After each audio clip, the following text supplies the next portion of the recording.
Hello, Princess on a Pillow here. I am here to do my review slash recap with my opinion on 90 Day Fiance The Other Way Season 7 Episode 10. It's titled Mind the Gap. I don't know what the hell that means, but let's get started. Alright, we have Jenny and Sumit. They go to the cafe. They have all the equipment in. They are cleaning up and cooking and preparing to open. But Sumit found out that his parents was using water from the bathroom to cook with. So he threw the food out because he said the water from the bathroom is not sanitary. I don't see what the big deal was. The water comes from the pipe, not the toilet. So it's the next day. They had to cook the food all over again, I guess, at home. And they're all tired, but they're going to do a blessing ceremony to bless the business. They believe in blessing ceremonies, don't they? They bless everything, don't they? So, because Jenny is useless, and I hate saying that, but it's the truth. What else can I say? What else can I say? Because Jenny is useless, her sister-in-law has to show her a block of instructions on how to use the coffee machine. They should just let Jenny be the greeter or hand out flyers, because she can't cook, she can't clean, she can't make coffee, she can't do anything. You know what I'm saying? Sumit told us that the priest is blessing the cafe with holy water and cow urine. Now that's more disgusting than them using the water from the bathroom. Because the water from my bathroom, I brush my teeth with. The water from my bathroom, I wash my face with. The water from my bathroom, I wash my body with. And if for some reason the pipes were to burst in my kitchen, I would use the water from the bathroom to cook with. It's not like I'm using the toilet water. I'm using the water that comes out of the pipe. Just like I'm using the water that comes out of the pipe from the kitchen. So, I think cow urine is worse than the water coming from the bathroom. Okay? Alright. So now that the place is blessed. Well, he said, what's his name? Sumit told Jenny that in his culture, cow urine is considered pure.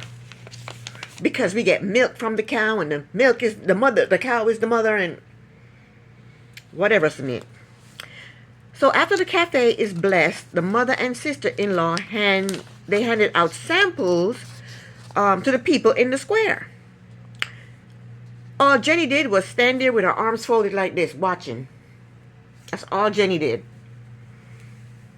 Then, when it was all over, when they were done handing out the food, Jenny said to them, "All I saw was money going out the door and no money coming in."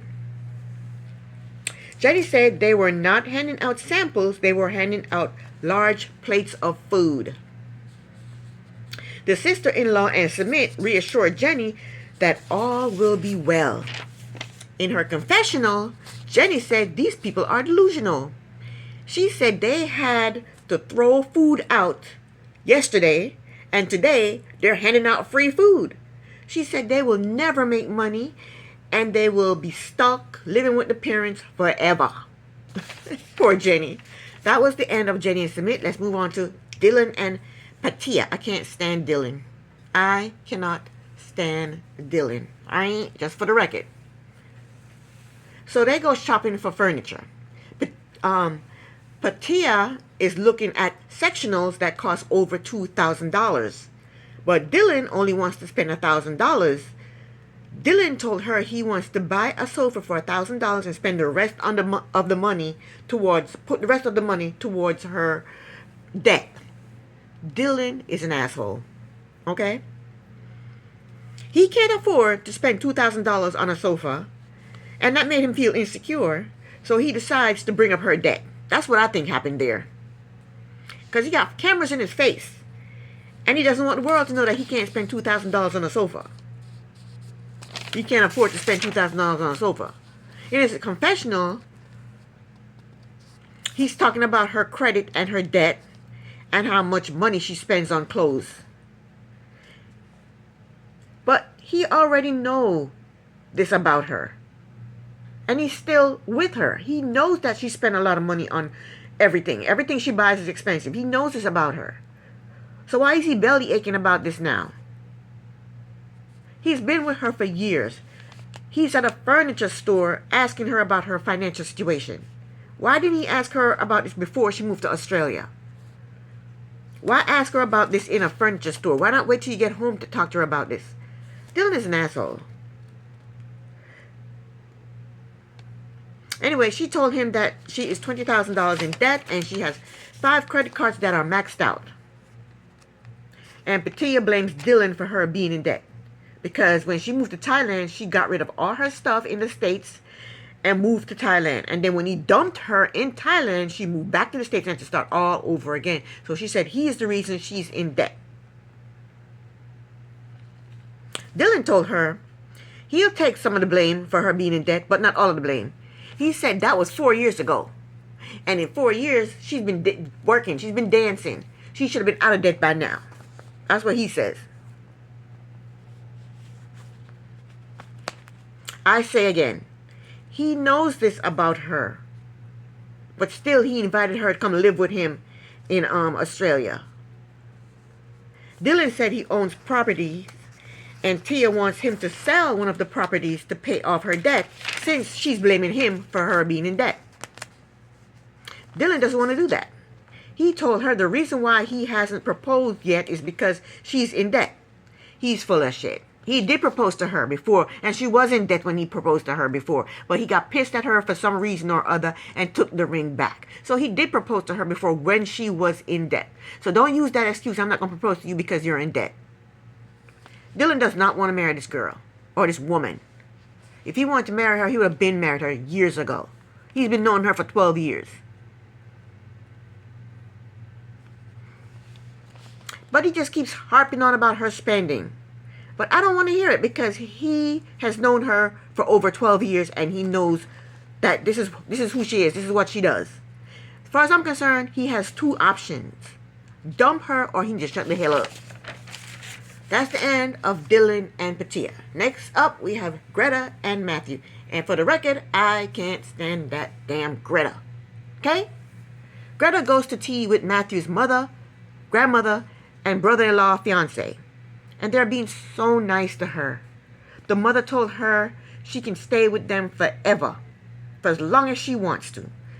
And then they ordered food for her. They ordered her some vegan food because they know she's a vegan.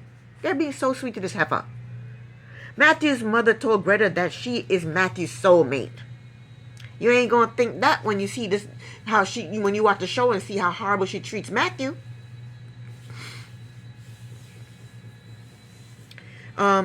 And Greta likes to play the victim. I hope you can't hear my washing machine. My washing machine is so daggone loud. Anyway, Greta likes to play the victim. She told them all at the table how horrible her childhood was. And then she starts to cry. And they all felt sad for her and was hugging her and said, "Oh, poor Greta. Oh."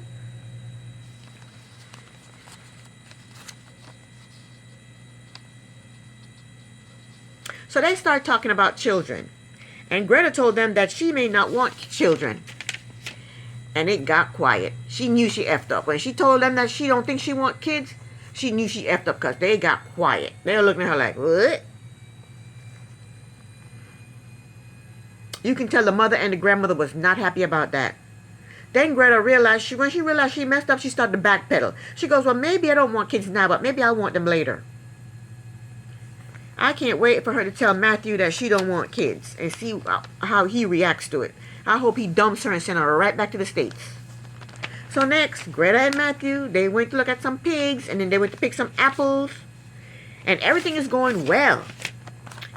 Until Greta told Matthew that she is unsure about wanting kids. Matthew is shocked because they have spoken intensively about having kids. They talked about how many kids they want, what they're going to name their kids, what school they're going to send their kids to, how they're going to raise their kids. They have talked intensively about having kids. And now here she's talking about, you know what, I'm not sure I want kids. He is shocked. So Matthew told her that if she doesn't have it in her to be a mother, he will be both mother and father to their kids. And if that don't make her feel like shit, I don't know what will. That's the end of Matthew and Greta. Last but not least, we have Madeline and Luke. We didn't see Madeline this episode, and thank the Lord. So Luke met up with his friend, Brian, who Madeline hates. And Madeline hates Brian because the first season they were on 90 Day Fiance, Luke had come to Colombia to visit Madeline, and Brian was married, and Brian's wife was friends with Madeline. And I guess Brian found out from his wife, and his wife found out from Madeline that Madeline had a party, and she invited some guy over, and the guy slept over and slept in the bed. And Brian told this to Luke, and Madeline was pissed at Brian for that. And Madeline broke up Brian and his wife. That's what Brian said. I don't think anybody can break up you and your wife but you. But you and your wife. But he claims that because of that, Madeline broke up him and his wife. So now them two hate each other. So Brian is hitting Luke with the truth. He's punching him with the truth. Punching him in the side, punching him in that. He's just punching him with the truth. And I'm loving it. Brian told Luke that Madeline manipulates and controls him all the time. That's the first punch. Boom. The first truth punch he made. Because no truer words have ever been spoken, right? Brian, he's speaking about the truth. Brian asks Luke, what is it about Madeline that you like so much? And then Luke said, I'm afraid of being alone. She's always there for me. Brian said to him, you told me that sometimes she ignores you for days. He said, that's not being there for you. And look at her sitting there looking dumb. Because yes, she does. When she gets mad at him, she treats him like shit.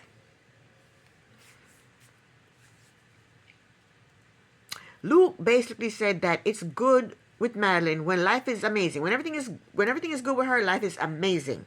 He said he's not happy because the financial stress he's going through, and being with Matt. He says he's not happy because he's going through some financial stress, but being with Madeline makes it better. Brian hit him with the truth again. Bam. Brian said, who is the root of your financial problems? Bam. Who is the root of your financial problems, Luke? Because before Madeline, you were thriving. You were thriving. Your businesses were thriving. Then you met Madeline and you went downhill. Brian said to Luke, how much have you spent on Madeline throughout the year? And I keep saying it, when Luke met Madeline, she was broke and homeless. Luke got her the apartment. Luke got her the car. Luke got her a dog. Luke bought that salon for her. Luke paid her an allowance. And Luke paid the bills while he was giving her an allowance. So when Brian said to him, how much money have you given Madeline throughout the year? Luke says, a lot. All of it. All of your money. You have given her all of your money. Brian told Luke to wake the F up. In his confessional, Luke admitted that he has been financing Madeline's lifestyle. But the heart wants what the heart wants, and Luke's foolish heart wants Madeline. That's that. And that is the end of the episode, and this is the end of my review. Thank you so very much for watching. Princess on the Pillow here. Bye.